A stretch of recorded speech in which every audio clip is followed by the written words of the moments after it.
The delete faces command. Open the 3D template that was created in article Creating Template for 3D Modeling. Click the right window that you see on the screen. Click the View menu, select Viewports and select one viewport.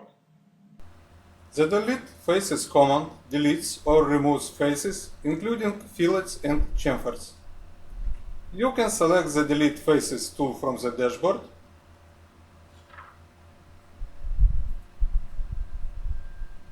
or click the Modify menu, select Solid Editing and select Delete Faces.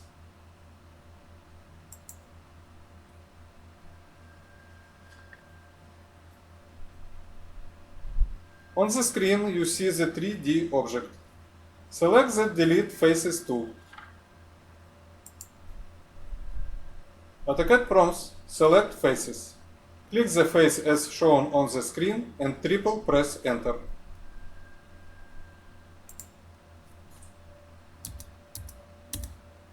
You can see result on the screen.